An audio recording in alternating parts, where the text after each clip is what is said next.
Hey everyone, it's Corey from Linda's, and I am here with Linda in her beautiful studio in Star Valley, Wyoming. Hello everyone. And we have some amazing tips for you today on the Applique Helper, so stay tuned. This is the Applique Helper. It was a third thing that I had made because I needed help going around applique and embroidery. And it's really easy. I'm going to turn it over here, put it in like that.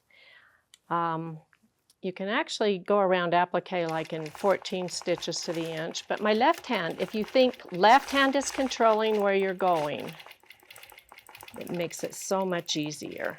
And I'm just going to go around the main flower right now. Then I'll come back and go around those leaves because I want that main flower to really stand out in this applique. And of course you have to decide what it is that you want to emphasize.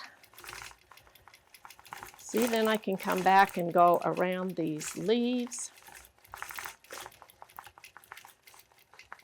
It really helps to control it. I used to use my finger, Corey. Yeah? Yeah, but you know what? My finger got really sore.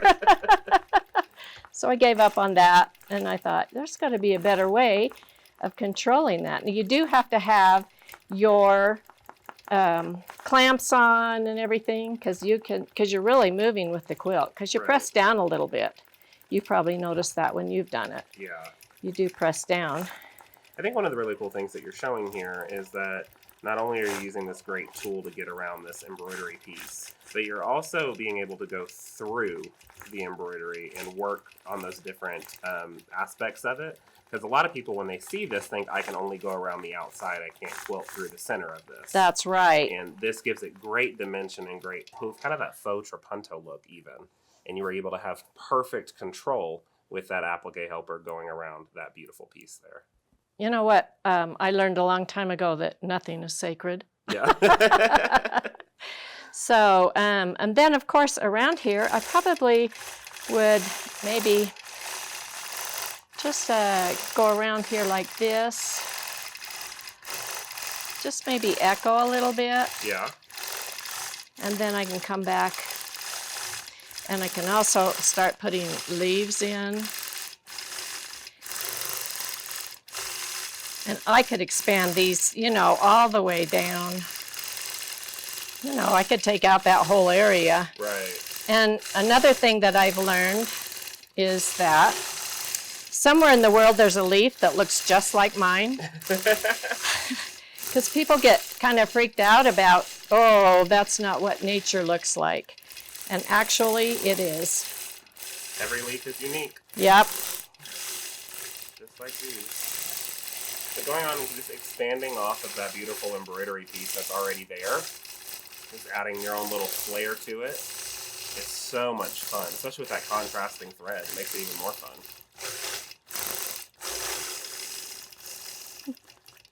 Anyway, so you could fill that whole area and just like that. Fantastic. Awesome. So now let's do some of these. Do you want to start and do one? Sure. Okay. Okay, Linda, so I want to take your applique helper. For my tip, I'm going to use the scalloped edge, and we're going to work around the inside of this to kind of create that faux doily look. Ooh, perfect. Yeah, like kind of like a lace. Yeah. So we're going to start up here in the corner, pull up our threads, give some good tie-offs. Always want a good tie-off. And then I will nestle the foot right into that scalloped edge. So that needle's going to go right on that seam. Exactly. Okay. So we'll take this and just hold that and come to our point. And I like to tell myself, and you taught me this, point. Give yourself a quick pause, and then you can keep moving on. I need lots of quick pauses. But it really does help. It gets you to stop and think. Otherwise, you round it off. Right. Yeah, I mean, you don't have to stop the machine, but you just need to pause. Very good. Once we get to that section, then you can just easily shift down your applique helper wherever you want it to go. So we'll take this now. Boy, these just make our life easier when we're, don't they? Exactly. That's beautiful. So we have that beautiful scalloped edge on the inside, but we've gotten down here to your leaves. And now I want to, instead of having to go find another tool, use your applique helper, flip that, and now I've got a nice straight edge to do stitch in the ditch. So we're going to work our way down, turn this, go through. Now remember, we have that little insert where the foot goes, so we just need to continue to shift this down and start it back again. Good job. And then kind of eyeball more or less where we stopped on the left side. Looks about an inch. About an inch, give or take. Maybe even, oh, we got a perfect seam right here. Look at that. Following that same Yeah, seam you line do. right there. Ah, So that's where we're going to go. It was meant to be. So we can take our applique helper and start back the other direction. Could also come down with it as well if you're afraid to work backwards. oh, we're not afraid But of we're not anything. afraid. So we've got that quick little point. Quick little point. Sometimes you can get a little off, but that's okay. You know, when we think we're getting a little off and then we move everything, it's like, It oh, looks that was perfect. so good. So you can take that and keep going around with it. Just remembering to give ourselves that little point to pause for a second. Now we have the one up top. So we're going to do the same thing. Into that point. Into that point. Now this one, I've kind of got a little bit of a half scallop here. So I'm just going to go for it. But I'm shifting the template a little bit to give myself a good Oh, and Finished that turned edge. out great. just like that. Yeah, So using that scalloped edge and that straight edge to work around the inside of this. I'd probably just leave that just the way it is. I love it. Well, thank you. Yeah, that's great. Okay, so let's fill in some of these now using that same template. Let's do it.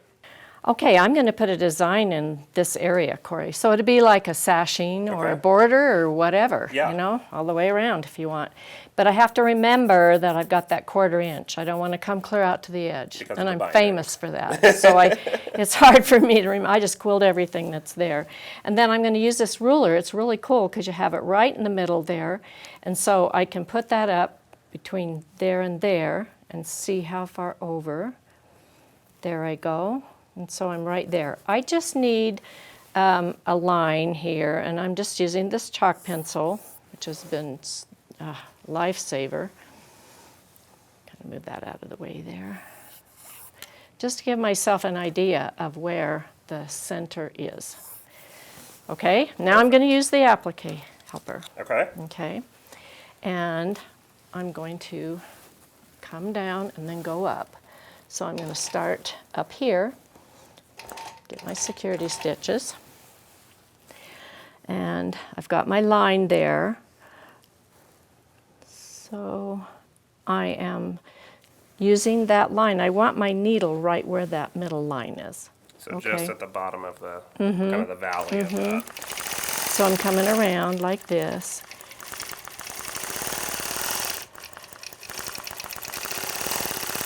And then of course I can switch it down. So handy. So nice.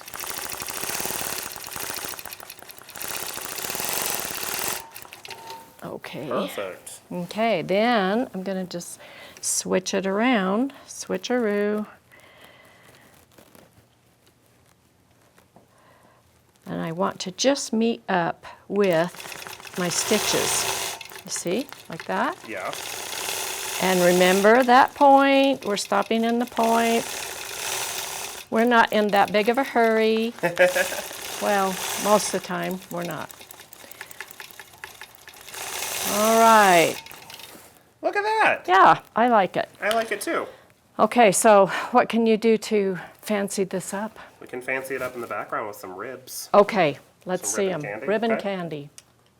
Okay, so you just finished off this really cool chain, and I want to do some ribbon candy back here in the background. You've started off here in the center. I want to come off to the binding edge, so I'm going to go ahead and grab that 4x8 ruler again that you used for marking the center. And you can see I also threw the machine in constant. Yes, think it's a I little more saw fun. that. A little more fun to do that. Now, you know background I love stuff. constant. I know you did, so that's why I But not with turned it on. templates. No. Around templates. Mwah. So we're just going to do that back and forth section here. Okay. This is really going to be outstanding. You know, ribbon candy isn't as easy as it looks. It's all about the angle. Yeah, and you want to keep these straight, not curved, Right. and absolutely perpendicular to the outside of the quilt. So you're doing I'm a good gonna job. slow down the machine just a little bit. Give me a little bit more control that way. Sometimes I feel when the machine's going really fast that I have to go fast with it.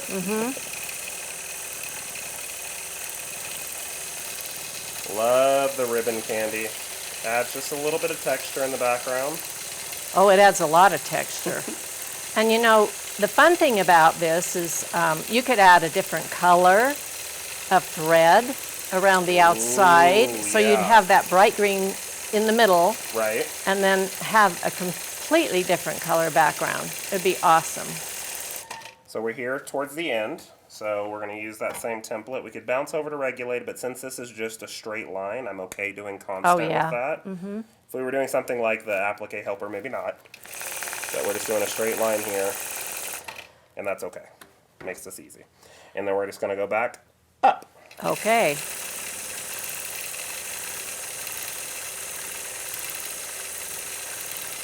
Sometimes when I'm doing this, I'm thinking, oh, that one wasn't as even as some of the others. But then you get through and you're like, wow, I did so good. Oh, and I think it's really important that we're cheerleaders for ourselves, especially on freehand, because we just don't know how good we are. When we get done, it's just like, oh man, that's good.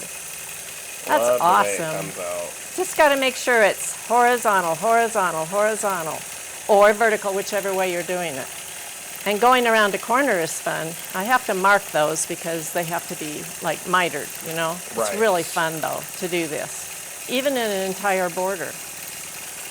There we go. That is superb. Perfect. Yep. So using that Applique Helper and then coming in with a fun freehand background. Love it. Okay, Linda, I want to show you how we can create a fun echo wave effect using the scalloped edge of the Applique Helper. Okay. Okay. All right. So we're going to start up here in the top left corner of this section and work our way out. Whenever we're trying to echo on top of something, you want to work off that echo instead of trying to work into it. Yeah, because you have an exact measurement for your Before you foot. need to be. Yep. Exactly. Right. Yeah. That makes sense. So we're going to start up here at the upper left, pull up our thread,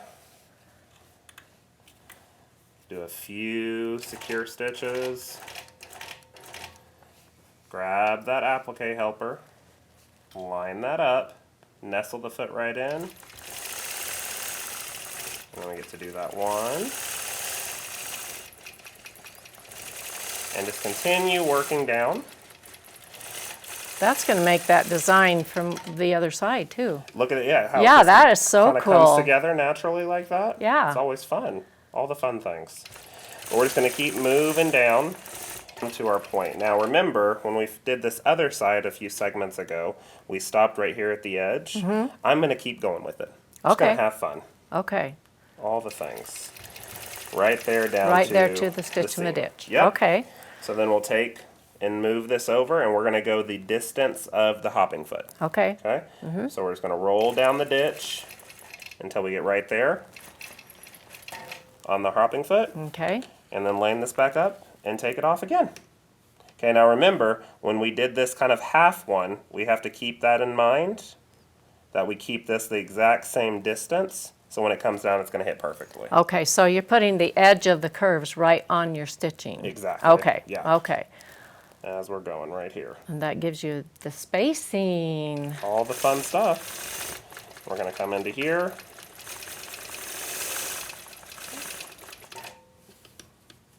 Maybe.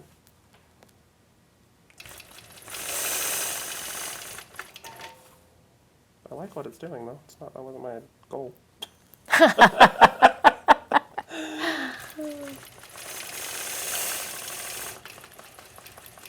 I like what it's doing too. I like what it's doing. Yes. You're kind of creating, this is now almost giving us a ribbon effect. Oh, it is. That nice little tiny ribbon there. And we'll just move our way down. Let's do a random distance. Okay. We did the distance of the foot the first time. Now we're just going to do a random distance. Okay.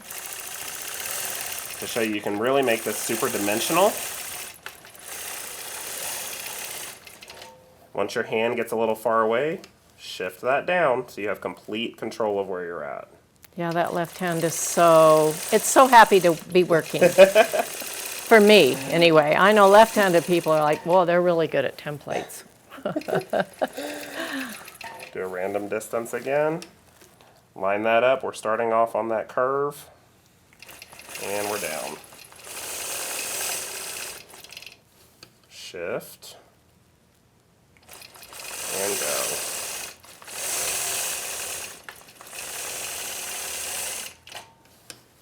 And go.